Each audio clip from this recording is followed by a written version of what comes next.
Returning to a tense hotel room, Henry and Wendy faced the fallout of her actions, while Angela offered her father a poignant moment of comfort. However, Wendy's cold ambition to seize Henry's villa soon corrupted Angela's sentiment. Their scheme was abruptly derailed by the arrival of lawyers, who informed Henry the villa was being reclaimed due to his past abuse and a prior agreement. Facing homelessness, Henry insisted they return to California to sell their valuables. At the airport, Wendy's calculated deception unfolded as she abandoned Henry, revealing she'd already arranged to take everything. Her final, cruel words left Henry utterly alone and betrayed. Can Henry recover from this devastating abandonment and his past mistakes? Will Angela grapple with the implications of her mother's actions? And what awaits Wendy now that her ruthless plan has succeeded?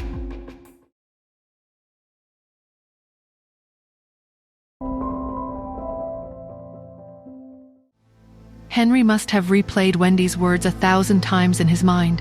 He had done illegal deals, yes, and the threat of Wendy exposing him hung over his head like a guillotine. He was effectively silenced, unable to pursue Angela or Wendy. Wendy, ever pragmatic, hadn't left him completely destitute. A small bag containing his ID and $30,000, a paltry sum compared to the millions she'd absconded with, was her parting shot, a twisted form of gratitude for their years together. Henry stood by the window, watching the California-bound plane disappear into the sky, a profound sense of loss washing over him. He had believed in Wendy's love, had made her wait while he pursued Yvette's fortune, and now he was left with nothing. Driven by a desperate need for retribution, he'd rushed to the ticket counter, intent on following Wendy. But fate, it seemed, had other plans. The next flight was fully booked. A stranger's seemingly chance offer of a cancelled ticket had turned into a cruel con, leaving Henry stranded, penniless, and without identification in a city that suddenly felt hostile. Outside the airport, the con artist, shedding his disguise, made a swift call. "All done, boss." Justin's voice, cold and devoid of emotion, echoed through the phone. "Good, you know the rest. Make him wish he'd never been born." A shiver ran down the con man's spine. "Yes, sir."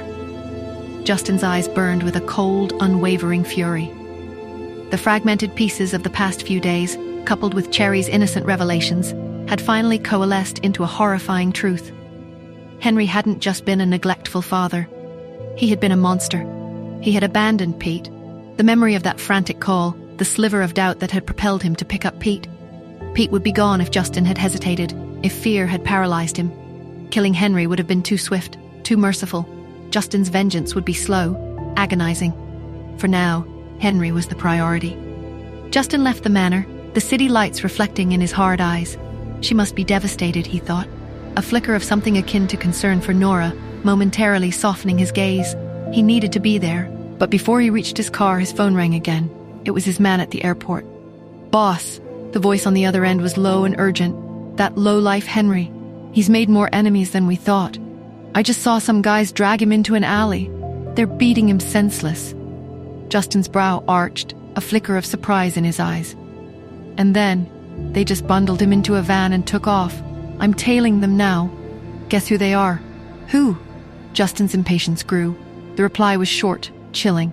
"The Smiths." Even Justin, head of the formidable Hunts, treated the Smiths with a careful respect. A direct confrontation during the Tanya incident had been unthinkable, a breach of unspoken etiquette. He frowned, a new layer of intrigue adding to the situation. Why would the Smiths kidnap Henry? There was no known feud. Could it be? The thought remained unfinished, a dark and unsettling possibility. "Boss?" his subordinate prompted. "Should I intervene? If the Smiths get their hands on him?" A long silence stretched before Justin finally spoke, his voice measured. "Let them go. Let's see what the Smiths have planned." If his hunch was correct, this could be beneficial. Back at the Andersons' mansion, I lay in bed, the quiet of the house a stark contrast to the morning's chaos. But sleep eluded me. Captain Ford's questions about my mother echoed in my mind, a persistent, unsettling hum. Why had she left? Why the sudden silence? I stared at the ceiling, the shadows playing tricks on my tired eyes, the need for answers, a gnawing ache. Peace felt like a distant memory. My phone's insistent ringing shattered the silence. I glanced at the screen.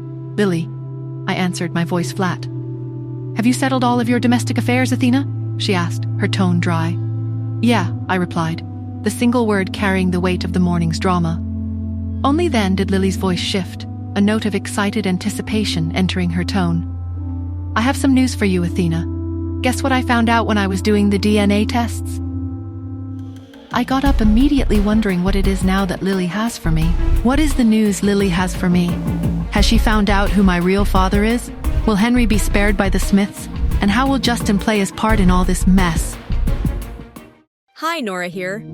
If you are wondering what happens next, then download the Pocket FM app and listen to the exciting episodes of Saving Nora Now with the link in the description.